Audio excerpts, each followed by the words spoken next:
Si me permiten, me gustaría abrir con una oración antes de enseñar.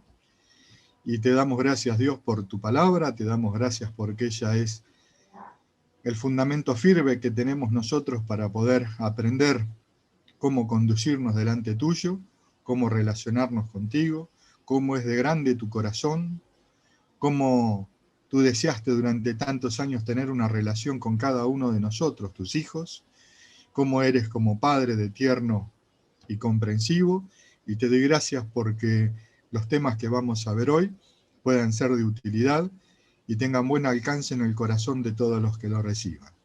Te doy gracias por todo esto, Padre, en nombre del Señor Jesucristo. Amén. Muy bien. Este tema que vemos hoy, que vamos a tratar hoy, tiene gran relación con la enseñanza 599, la ayuda de Dios. Es complementaria de esta enseñanza. Ustedes después, cuando estudien este tema, la pueden estudiar por número, digamos, aquella primera y esta después, o bien dar las vueltas, ¿sí? Esta primero y la otra después. Es el mismo tema acerca de cómo enfrentar para resolver los problemas con la ayuda de Dios. Ese es sería el eje central. El tema es el sostén de Dios en los tiempos de adversidad, y el subtema, o la otra forma de entender esta enseñanza, es la conducta del Padre ante nuestra necesidad. ¿Sí? Por favor, pasen a Mateo 6, vamos a leer allí desde el versículo 31 al 33. Antes de esto, antes de leerlo, consideremos lo siguiente: muchos hijos de Dios se han percatado de que a veces experimentan en su vida momentos duros, de dolor, de angustia y de falta de tranquilidad. Algunas veces no son tan solos momentos, son más bien tiempos complicados y extendidos, en los que pareciera que no hay solución, pareciera. En esos momentos parece que nada sale bien. Y las preguntas que se agolpan en la mente, en el corazón, es que ¿hay una salida para esto? Y si la hay, entonces, ¿qué hay que hacer? ¿Por dónde arranco primero? ¿Por dónde empiezo? Si bien es cierto que tal vez haya más de un camino por tomar, más de una opción, la decisión apropiada, la que debiera interesar y buscar los hijos de Dios, será la que proponga nuestro Padre Celestial, conforme a su palabra y a su guía directa. En Mateo 6:31 dice: no os afanéis, pues, diciendo, ¿qué comeremos, o qué beberemos, o qué vestiremos? Porque los gentiles buscan todas estas cosas, pero vuestro Padre Celestial sabe que tenéis necesidad de todas estas cosas. Dice: mas buscad primeramente el reino de Dios y su justicia, y todas estas cosas os serán añadidas. En alguna oportunidad anterior y en otras oportunidades hemos visto que en el contexto de este registro se mencionan distintos aspectos sobre las necesidades que tienen o tenemos las personas. Lo que ello genera, estas necesidades, lo que generan, y las acciones de las personas, o de la persona, y las acciones de Dios.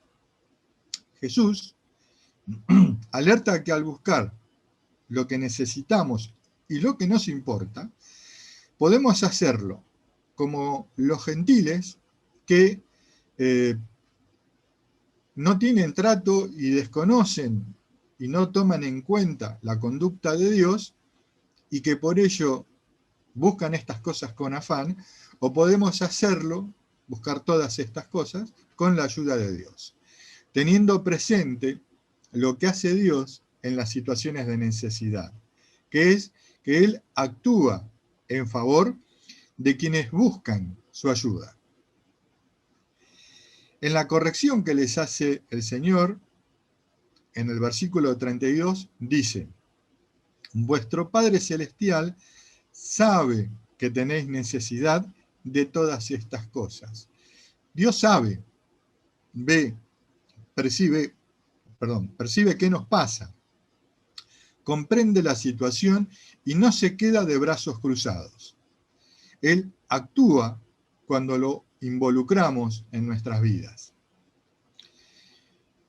Para tratar de graficar de algún modo, tener una idea clara de esta situación, imaginen que están parados en un suelo muy resbaladizo e irregular, en el que es muy difícil mantenerse erguido.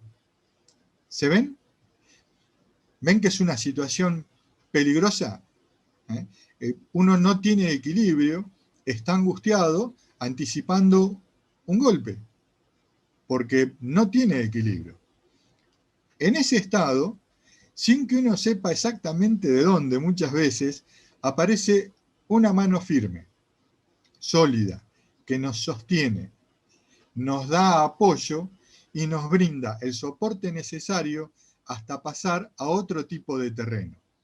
Esa mano, ese es Dios ayudando. La pregunta es, ¿cómo llegar a tener en cuenta a Dios y sus conductas si no lo aprendemos de la palabra de Dios? La realidad es que sería todo adivinanza y especulación. Las escrituras tienen todo lo necesario para que lleguemos a darnos cuenta de cómo es Dios y cuáles son sus conductas, cómo procede Dios en una situación determinada. Sin embargo, antes de avanzar, tenemos que distinguir y considerar lo siguiente. Quien se encuentra en una situación de adversidad o tiene necesidad, puede llegar a estar pero tan afectado por ella, que pierde la sobriedad en sus pensamientos y pierde la capacidad de análisis en esa situación para poder encontrar la salida posible. Y empieza a desear, a anticipar o a afanarse por una solución instantánea. En algunos casos extremos, se llega a pretender o a esperar y hasta a exigir y responsabilizar a otro por ella. O sea, que la solución venga de otro. Te trae el problema y te dice, solucionámelo vos. En ese punto uno ha caído en deshonestidad, porque el principal responsable de salir del problema es uno. Y tiene que aprender a hacerlo con Dios. ¿Sí? Esta situación, en este límite, evidencia que se tienen alterados el juicio, los pensamientos y las emociones. ¿Cómo recuperar? Es la pregunta. ¿Cómo recuperar sobriedad mental, capacidad de análisis y un juicio claro? Bien, esta es la receta. Para salir del embrollo hay que llevar la cabeza y poner la atención en Dios, su palabra y en sus conductas. ¿Cómo lo hacemos? Lo acabamos de descifrar. Tenemos que buscar lo que la Escritura dice, poner en práctica lo que ella indica y estar atentos para ver la guía y la mano de Dios en nuestras vidas. Por favor, vamos a Hebreos 13. Este registro lo hemos analizado en la enseñanza anterior, pero lo vamos a ver ahora a la luz de que este registro expone 3 conductas claras del Padre. De hecho son 2, eso lo vamos a ver enseguida, pero hay 3 verbos ahí muy notables. Vamos a leer en Hebreos 13 el versículo 5 y la primera parte del versículo 6. Sean vuestras costumbres sin avaricia, dice el versículo 5, contentos con lo que tenéis ahora.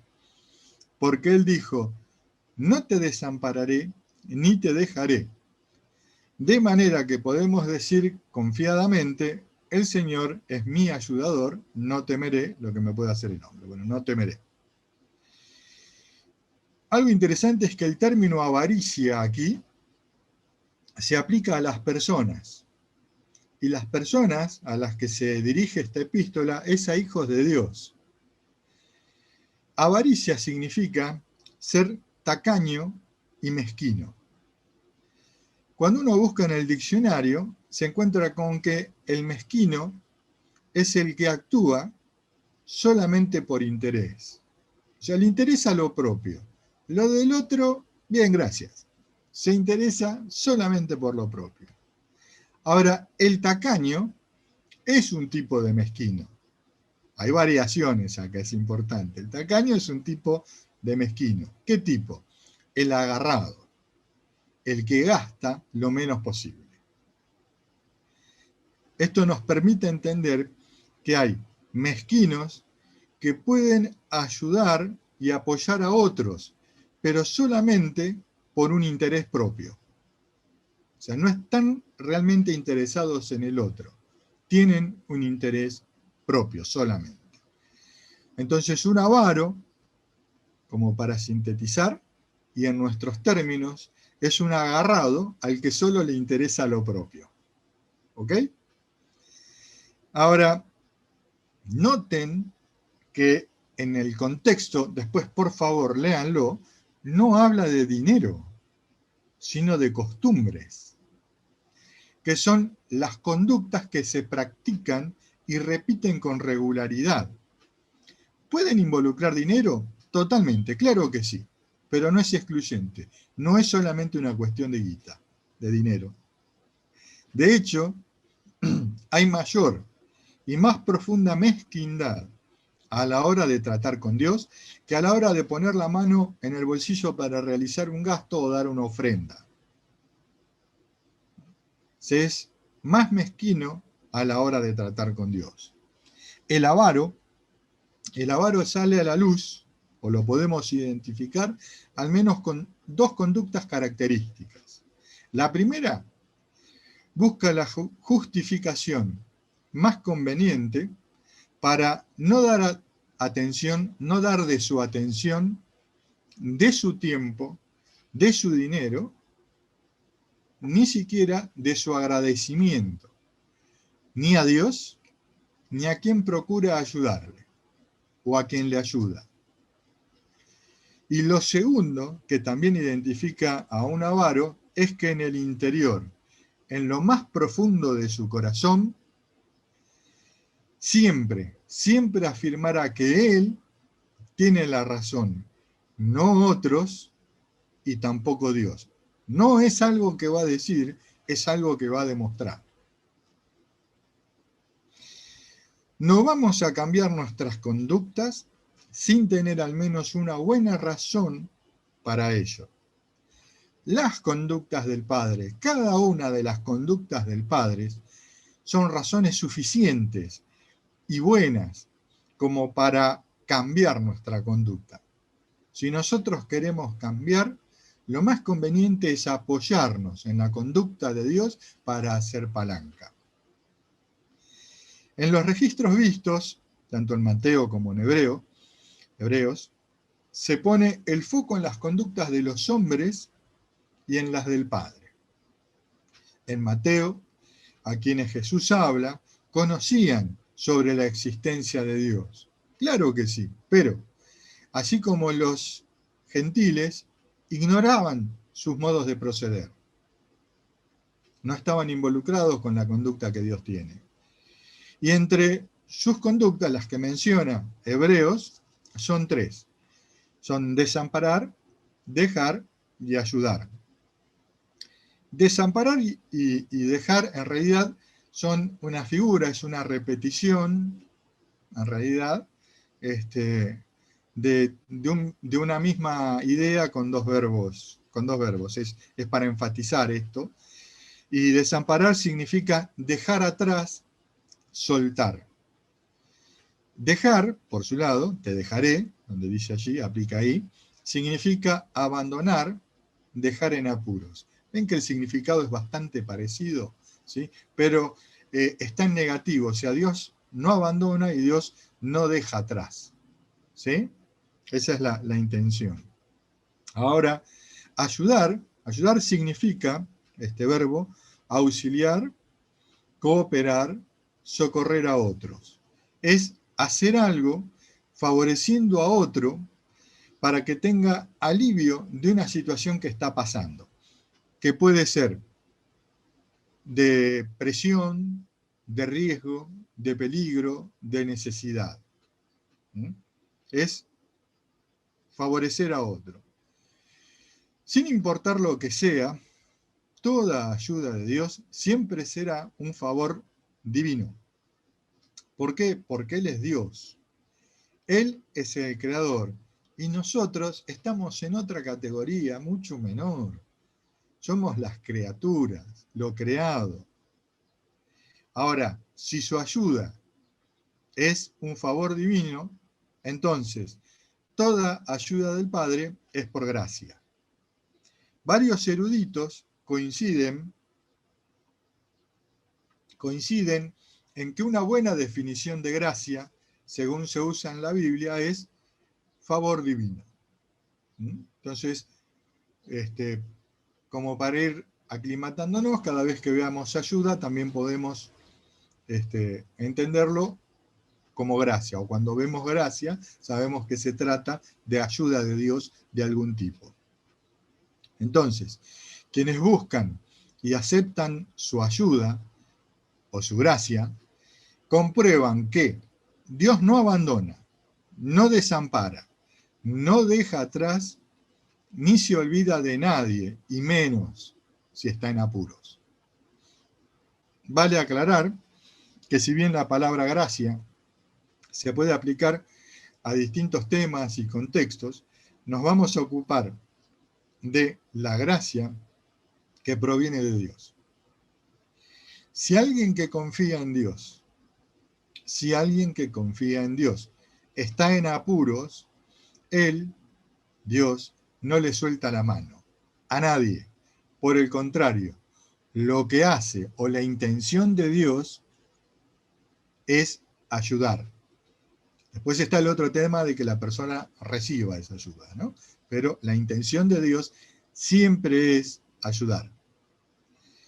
Un hecho notable y curioso a la vez es que en las Escrituras la raíz hebrea para la palabra gracia es la misma que para misericordia, misericordioso. Y también es la misma que para agradable o aquello que resulta agradable. Esto nos permitiría concluir que a Dios le agrada hacer gracia y misericordia. Definitivamente, en esto estamos todos de acuerdo, la misericordia de Dios es otra hermosa conducta del Padre que hoy no vamos a estudiar, pero que sí beneficia en mucho a nuestra vida. Por favor, pasen a Génesis 6:8. Vamos a ver el primer uso de la palabra gracia, que es referido a Noé. Génesis 6, versículo 8. Allí dice, Génesis 6:8, pero Noé, esto es en contraposición, larga así, pero Noé halló gracia ante los ojos de Jehová.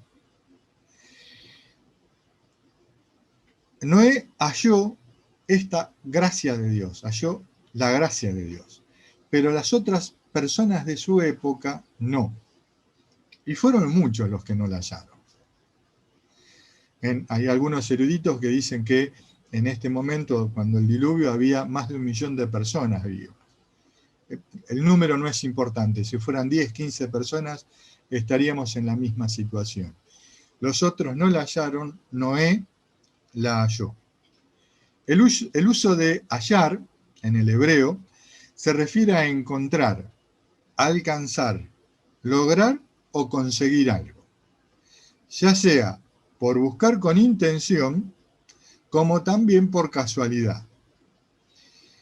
Pero en particular, con respecto a la gracia de Dios, nosotros tenemos que entender que Noé no llegó a ella sin involucrar su voluntad.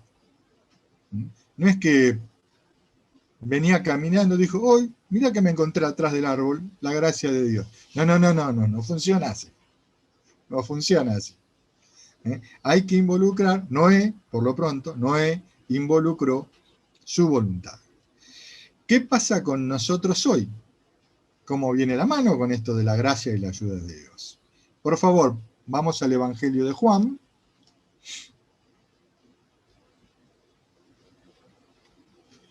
Vamos a leer en el capítulo 1, el versículo 17.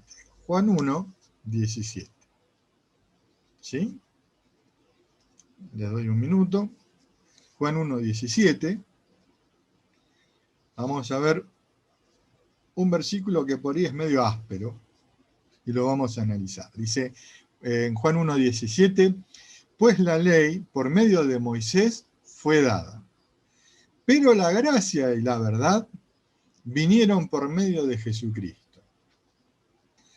Así expresado, da la impresión de que la ley comunicada por Moisés fue menor que la gracia y la verdad que vinieron por medio de Jesucristo, ¿no es cierto?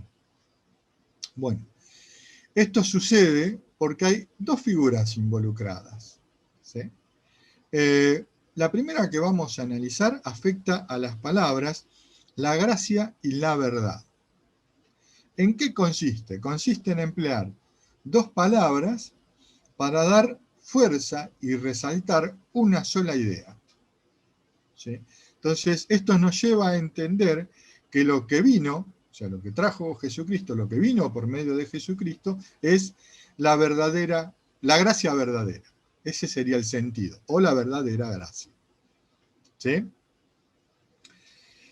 La otra figura, o sea, ahí ya tenemos algo fuerte dando peso, es una buena figura. La otra figura, por su parte, involucra todo el versículo.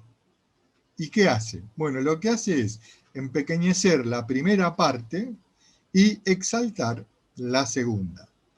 Dice, ¿por qué esto de empequeñecer y exaltar? Bueno, si ustedes lo miran con atención a este registro, se van a dar cuenta de que tanto la ley como la verdadera gracia o la gracia verdadera, las dos vinieron de parte de Dios. Y lo que da Dios siempre es bueno, pero comunicado de este modo, pareciera que lo último es mucho mayor. ¿Sí?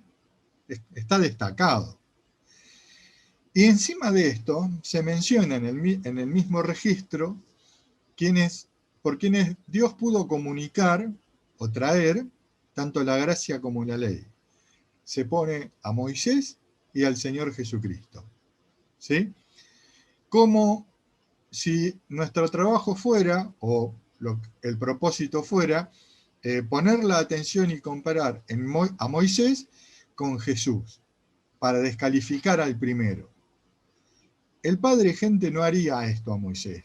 Dios no descalifica a sus profetas. Dios no descalifica a nadie. Entonces, ¿se entiende por qué es un lenguaje figurativo?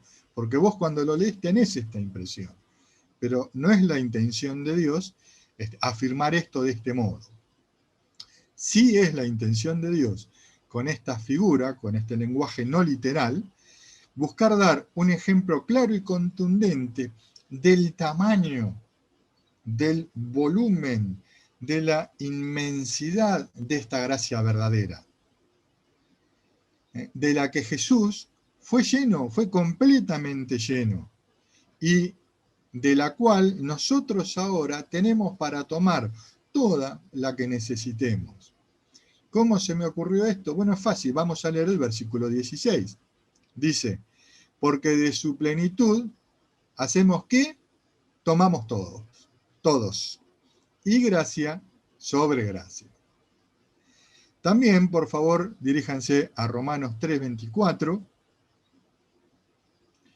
Este es un versículo notorio y conocido también, Romanos 3:24. Juan, Romanos, capítulo 3, versículo 24, dice, siendo justificados gratuitamente por su gracia, mediante la redención que es en Cristo Jesús. Fue Jesús quien halló la gracia de Dios y nos la acercó a los que le confesamos y confesemos como Señor. Con respecto a esto, una enseñanza del reverendo Dinotto, que se llama Una enseñanza sobre la gracia, pueden buscarla en la página, creo que es la 491, si mal no me recuerdo, instruye lo siguiente. Cuando hablamos de gracia, hablamos de gratuito. Gratuito. Entonces, no hay forma de comprar la gracia de Dios.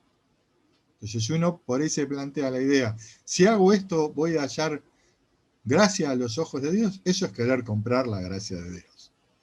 También en esa enseñanza agrega, así que,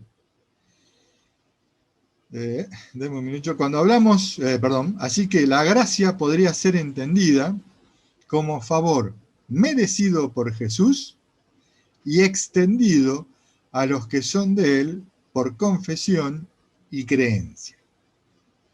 Lo repito, así que la gracia podría ser entendida como favor merecido por Jesús, no por nosotros, merecido por Jesús y extendido a los que son de Él por confesión y creencia.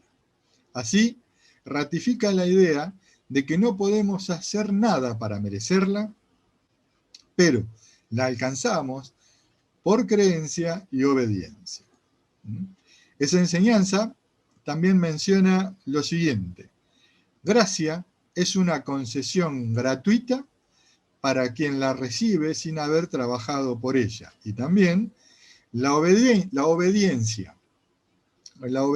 de Jesús nos permite reinar en vida. Esto no es objeto de estudio ahora, pero sí lo que sigue, que dice, y recibir la abundancia de la gracia.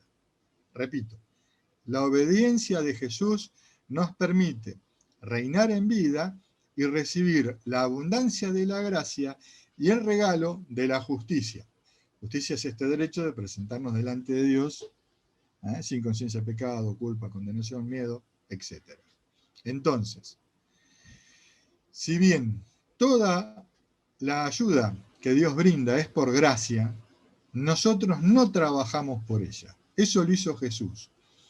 Dicho de otro modo también, si bien toda la ayuda que Dios nos da, esa ayuda, nosotros no hacemos nada para alcanzarla. Para poder recibirla, nosotros no podemos estar desentendidos de la voluntad del Padre.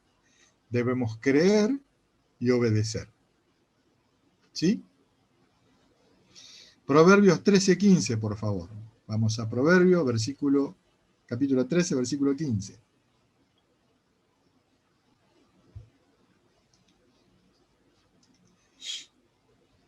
Entonces, toda ayuda que Dios brinda es por gracia, nosotros no trabajamos por ella, eso lo hizo Jesús, pero para recibirla no podemos ser desentendidos de la voluntad del Padre. En Proverbios 13:15 dice, el buen entendimiento da gracia, mas el camino de los transgresores es duro. Atendamos la primera parte. El buen entendimiento da gracia. El verbo dar, de este dar gracia, indica que una acción se inicia, que se pone en marcha. Entonces, ante la pregunta, ¿qué pone en marcha la gracia de Dios? Proverbios cita el buen entendimiento. No es posible creer en aquello que no se entiende. De ahí que sea importante ir edificando también un buen entendimiento. La palabra bueno, buen, de este versículo de buen entendimiento, aunque puede tener distintos significados, aquí en particular refiere a aquello que es correcto. O sea, el buen entendimiento es un entendimiento correcto. ¿Sí? Entendimiento señala o muestra una conducta de un ser inteligente, cuerdo, prudente, ya está para alarmarse. Dice, y advertido. Esa es la conducta, una conducta entendida. Inteligente, acuerdo, prudente y advertido. Esto nos indica que el correcto entendimiento también nos ayuda a iniciar la acción efectiva que nos permite recibir el favor de Dios. Vamos a Hebreos 11, por favor.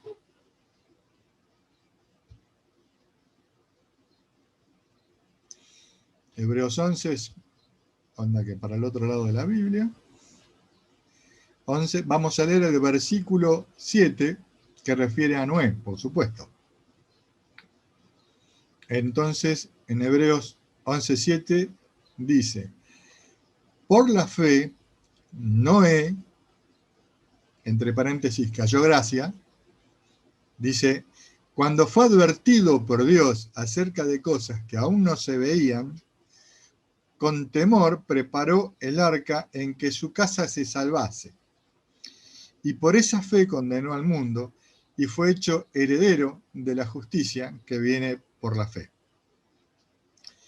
Si el patriarca no hubiera sido un entendido de con quién trataba, lo más posible es que en esa situación no habría atendido ni obedecido a Dios. Noé halló gracia ante los ojos de Jehová y fue advertido. Recibió una instrucción y algo importante. Noé actuó conforme a ello. Esto de temor es profundo respeto. Él actuó con profundo respeto. Aunque no tuvo en ese momento evidencia del tiempo cuando se daría cumplimiento de lo anunciado. Esto nos lleva a poder establecer que no vamos a aprovechar la ayuda de Dios o la gracia de Dios sin un entendimiento correcto de su voluntad. Voluntad a la que no podemos llegar sin la palabra de Dios y su vida directa. No podemos prescindir de la palabra de Dios y su vida directa. En esto podemos observar la urgencia y la necesidad de una buena, continua y clara educación en las Escrituras. Me reitero porque también es importante. En esto podemos observar la urgencia y la necesidad de una buena, continua y clara educación en las Escrituras. Por favor, pasemos al Salmos 111:10.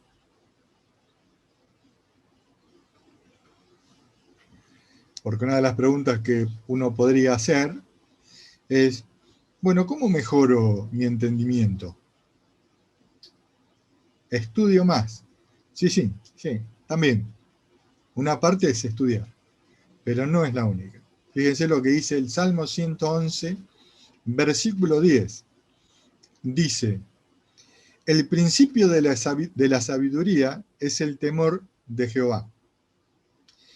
Buen entendimiento tienen, ¿quiénes?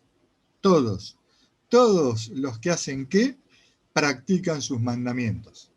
Su loor permanece para siempre.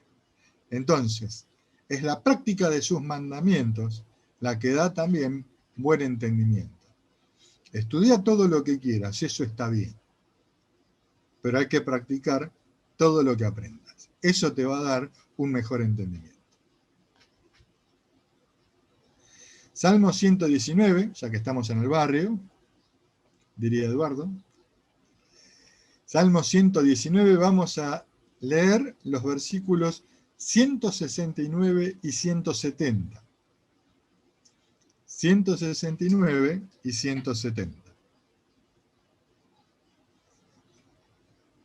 El 169 dice, llegue mi clamor delante de ti, oh Jehová, dame entendimiento conforme a tu palabra.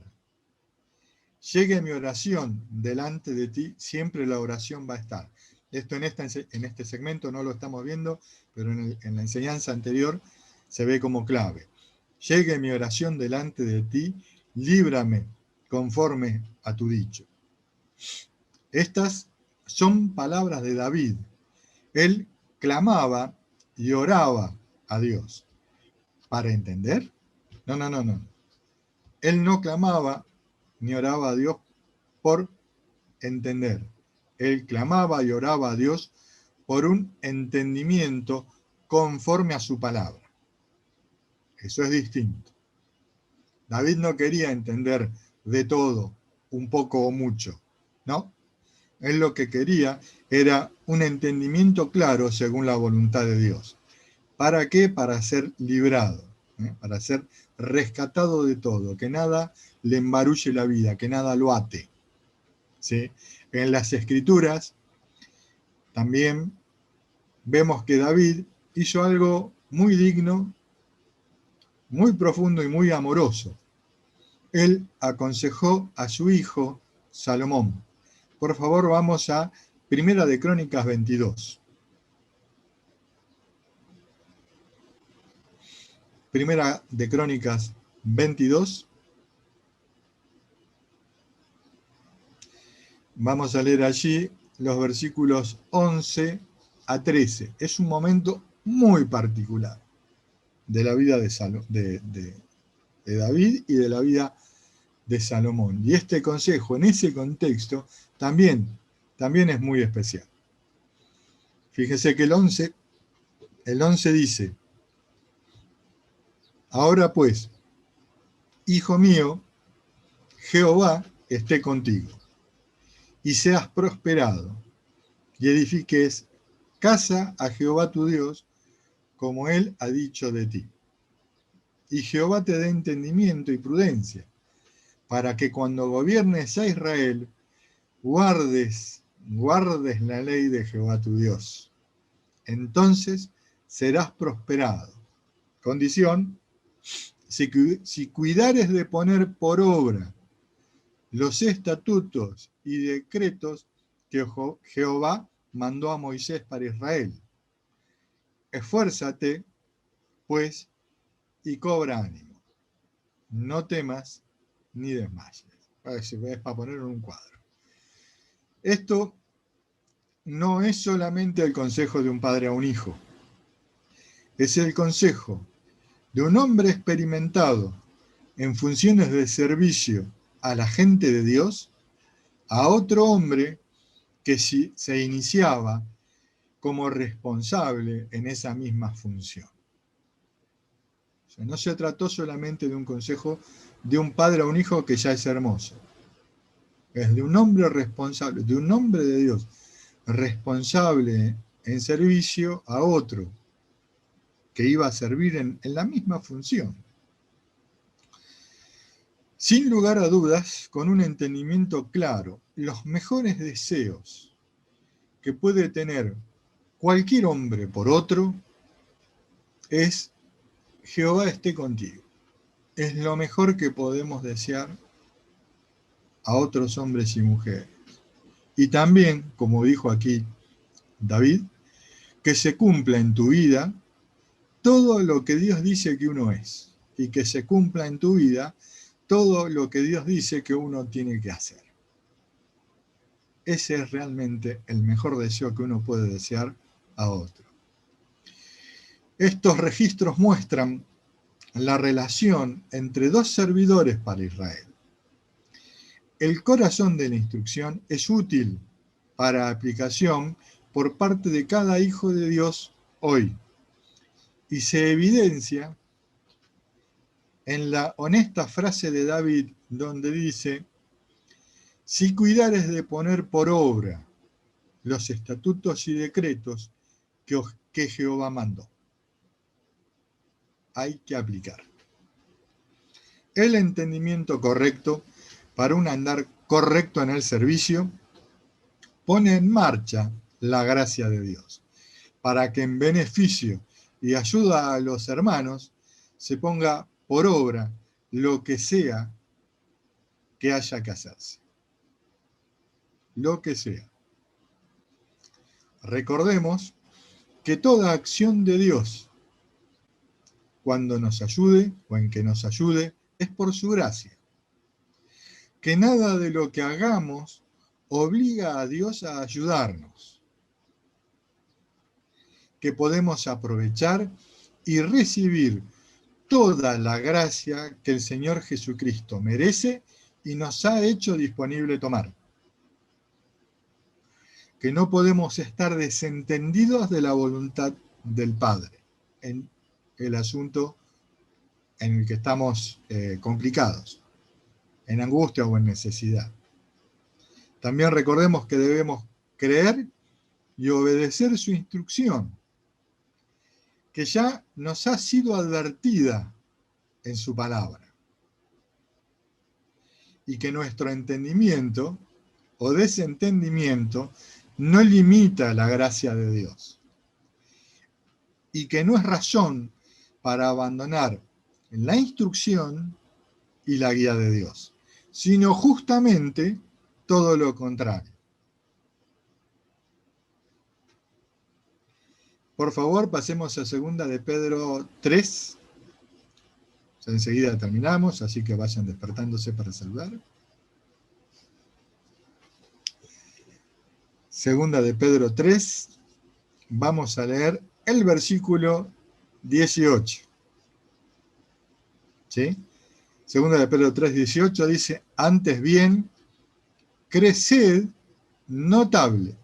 Es una hermosa traducción. Dice, creced en la gracia y el conocimiento de nuestro Señor y Salvador Jesucristo. A Él sea gloria ahora y hasta el día de la eternidad. Amén.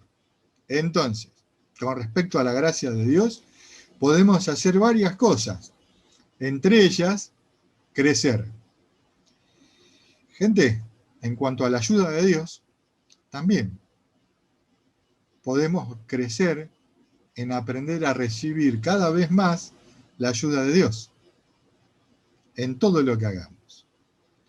También podemos crecer en el conocimiento de nuestro Señor y Salvador. Y ahí al ladito, en 1 de Pedro, capítulo 1, por favor, versículo 13, 1 de Pedro 1:13, dice, por tanto, 1 de Pedro 1:13, por tanto, ceñid los lomos de vuestro entendimiento, sed sobrios y esperad por completo en la gracia que se os traerá cuando Jesucristo sea manifestado.